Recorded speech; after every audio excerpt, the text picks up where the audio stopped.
Kak Jandi dan Kak Agnes, boleh ceritain film Yakinika tentang apa dan karakter masing-masing di film ini seperti apa? Oke, film Yakinika menceritakan tentang seorang perempuan bernama Niken yang diperankan oleh Angie Storia yang sedang mengalami fase di hidupnya itu dilema atas keputusan yang harus segera dia putuskan gitu. Salah satunya yang menikah ini. Gitu. Film ini menjelaskan perjalanannya Niken, apa sih kira-kira yang akan dia ambil di ending filmnya gitu. Jadi sebenarnya ini adalah film yang cukup relevan untuk manusia-manusia di usia late 20s dan early 30s, especially yang tinggal di Indonesia. Betul. Oke, untuk karakter masing-masing? Aku berperan sebagai Gary. Aku berperan sebagai Prita. Ya, Gary ini adalah teman dari Niken dari SMA. Orang spesial dari Niken di masa lalunya yang muncul lagi di masa sekarang. Mungkin Gary ini berperan ya untuk menambah dilemanya Enzi, dilemanya Niken, karena banyak layer-layer yang akan banyak layer-layer di hidupnya Niken yang harus dia selesaikan gitu, dan salah satu penyebabnya adalah dengan hadirnya Gary di hidupnya gitu. Kalau Prita adalah sahabat kantornya Niken, jadi sahabat ketemu gede tapi yang kayak gimana sih, kayak kalian menemukan soulmate dari form of a best friend gitu. Dan hubungan mereka ini, jadi mereka adalah polar opposite, satunya begini, satunya begitu, tapi seperti yang Jordi bilang, Niken sama Prita nih kawin banget, saling sayang banget. yes. Kalau untuk proses mendalami karakter, ada treatment khusus kah atau gimana? Kalau di aku kebetulan karena karakternya sedikit jauh dari karakter Agnes yang in real life, jadi aku lumayan dibantu dengan Mbak Prita, yaitu sutradaranya, bener-bener dikasih guidance untuk bisa stay di karakter Prita yang aku mainkan di film Yakinika ini gitu. Terutama ketika aku sama Enzi bermain, ini kan kita lumayan kayak switch gitu ya soulnya. Jadi kesannya tuh Prita ini energinya tuh sebenarnya agak mirip sama Enzi di dunia nyata, dan juga sebaliknya karakternya kan agak mirip sama Agnes di dunia nyata. Jadi aku dan Enzi tuh sebenarnya ngerasa sangat bersyukur banget karena kita jadi bisa belajar langsung dari satu sama lain gitu. Iya. Dan ini kan genre film drama keluarga romantis gitu kan. Jadi pada saat prosesnya itu kita banyak banget diskusi sama sutradara. Aku banyak diskusi sama Enzi gitu. Kira-kira lu pernah gak sih Enzi ngalamin hidup ini di hidup asli lo gitu. Gitu juga Enzi nanya ke aku kayak, Jor lu pernah gak, terus gimana ya Gary dan Niken dan Prita gitu di film ini. Jadi lebih banyak diskusi, lebih banyak kontemplasi juga, tapi kita share. Terus Mbak Prita juga tipikal director yang mau karakternya walaupun Gary dan Jordi itu banyak irisan kesamaannya, tapi pengen Gary ini terlihat beda soulnya dari Jordi gitu, dan itu yang menarik gitu. Jadi ceritanya sangat dekat, isunya juga sangat banyak di Indonesia, tapi buat aku tuh jadi challenge memainkannya karena banyak yang dibuat beda gitu. Jadi bagaimana caranya aku menjadi orang lain di project ini, dan itu semua prosesnya banyak banget diskusi lah gitu. Kita nanya ke beberapa yang sudah lebih dewasa juga kayak Oktora gitu kan, Mbak Ersya gitu, kita tanya gimana nih kalau angkatan kalian tuh gimana sih waktu kalau mengalami proses ini tuh harusnya ngapain, ceritanya sama siapa, decision makingnya tuh dipengaruhi oleh apa gitu. Jadi banyak banget diskusinya. Oke, tapi tantangan peran ini sendiri sama kesamaan dengan kehidupan pribadi kalian gimana? Aku tuh banyak lah kesamaannya sama Gary, Jordi dan Gary ini kurang lebih sama di usia yang sama-sama bekerja di industri kreatif, ya kan, terus sama-sama bisa melihat peluang gitu. Jadi aku pakai irisannya Jordi untuk menjadi Gary, tapi aku infuse juga sama karakter-karakter atau personality yang berbeda gitu, biar biar aku nggak mainin Jordi di sini, emang Iya. emang ini Gary seutuhnya gitu. Iya. Iya. Agnes nih yang agak Karena mungkin kalau secara energi itu beda banget antara Prita dan apa seperti yang aku tadi ceritain gitu. Jadi aku lebih kayak melatih diriku sendiri untuk terbiasa ada di energi yang konsisten seperti yang Prita lakukan nih setiap hari. Karena yang aku lihat dari karakter Prita ini, dia tuh sangat konsisten dengan energinya dan sepertinya tuh cintanya sangat penuh, jadi dia bisa menumpahkan cinta yang besar-besar ke orang lain gitu. Jadi in a way aku juga belajar dari karakter Prita ini. Oh, ada satu hal menarik lagi di proses Yakini kali itu tuh Mbak Prita sangat mengadaptasi zodiak Iya. untuk karakternya. Jadi buat kita juga, oh zodiaknya Gary tuh ternyata Aquarius. Jadi kayak riset orang Aquarius tuh garis merahnya apa ya, gitu, Iya. benang merahnya apa ya. Iya. Itu menarik banget dan sangat membantu. Gitu. Tapi selain cerita yang menarik tadi, di lokasi syuting ada pengalaman unik dan menarik nggak sih Kak dari Kakak dan Banyak. Lawan main pemeran utamanya kan namanya Enzi ya. Enzi kan orangnya elegan, Elegan, diam, nggak pernah ngomong. Jadi susah banget tuh buat kita. Iya, banyak sih challenge atau keseruan di lokasi syuting karena Enzi juga pribadi yang sangat terbuka, terus cheerful. Jadi ada aja gitu momen lucu yang harus serius, tapi kita harus ada waktu 2 menit karena kita masih ketawa nih gitu. Iya, kan. mereka bentar kita ketawa gitu karena scene-nya serius kayak gitu. Iya. Apa ya yang paling berkesan juga? Ada kalau yang gue ingat itu Gary satu frame sama bapak yang diperankan oleh Tora Sudiro gitu. Adegannya adalah Gary ngegendong Om Tora. Nah, gimana tuh? Saya kan ini, Om Tora kayak wah gitu. Jadi kayak Om, gimana nih Om gua ngangkat tuh gimana nih Om? Terus kayak, ayo lu bisa ngangkat gua gitu. Om Tora kan juga usil ya.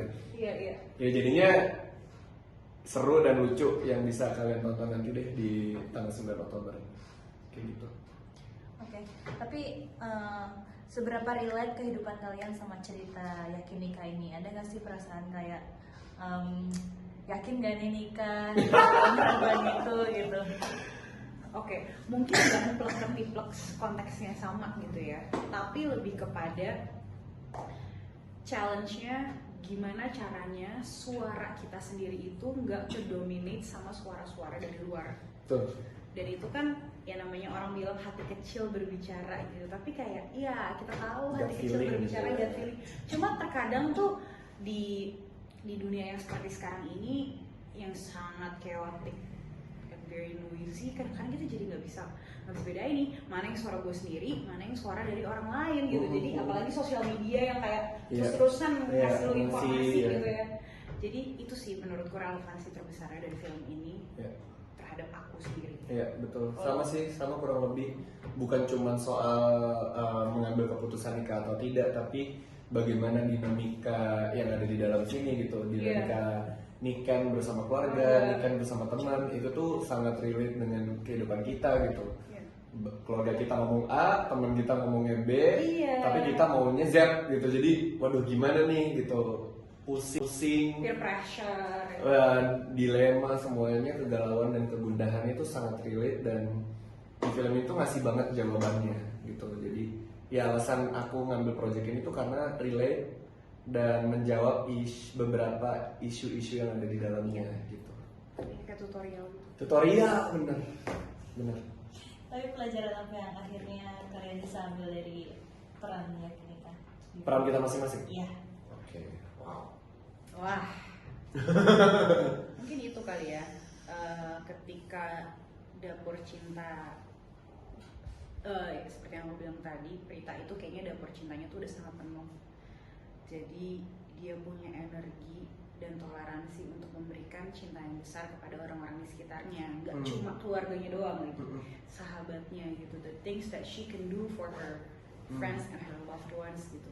Itu menurutku yang lumayan pelajaran menarik buat Agnes gitu ya, untuk bisa seperti itu tanpa merasa wah energi gue jadi drain nih karena gue kerjanya ngasih terus. Kadang kan gitu ya, kita kalau give terus tuh kita ketarik.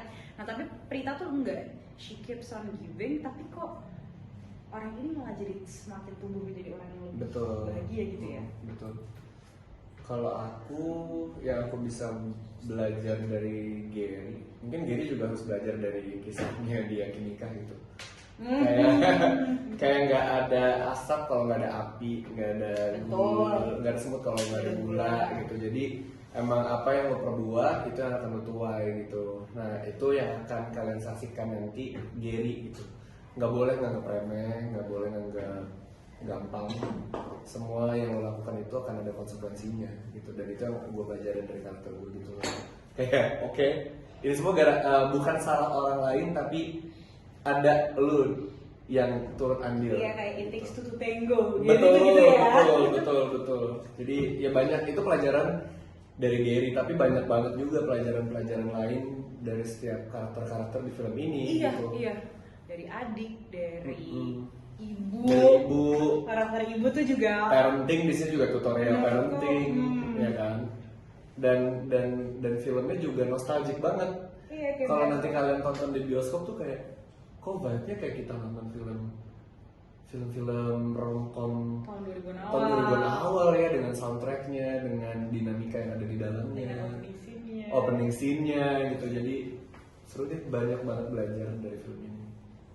Ada yang masih kalian bawa nggak sih dari karakter masing-masing, kayak misalnya jadi begini, misalnya jadi begitu kan, perspektif kalian tentu berbeda ya sebelum dan setelah memainkan film ini.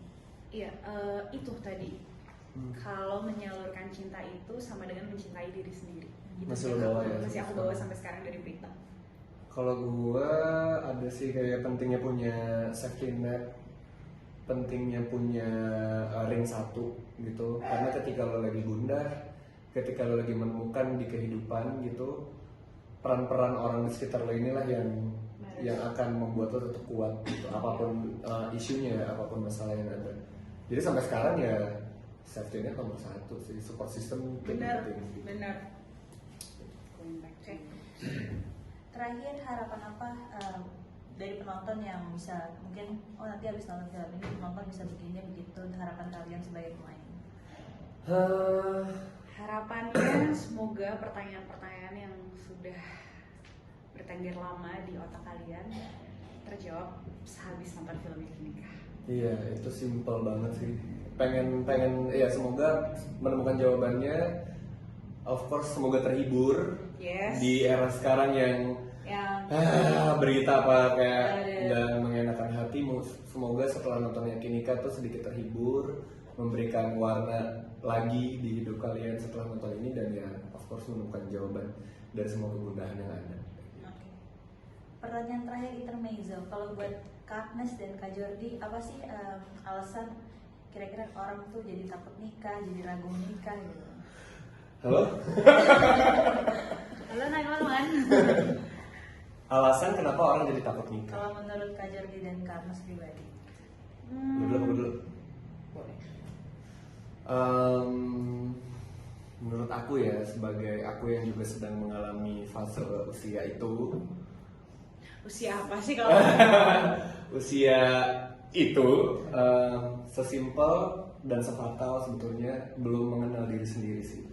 Banyak orang-orang di luar sana termasuk aku yang belum tahu sebetulnya maunya apa, masih kedampak oleh tuntutan sosial, masih people pleaser, masih kayak ini biar nyokap gue senang, biar om tante gue diem gitu.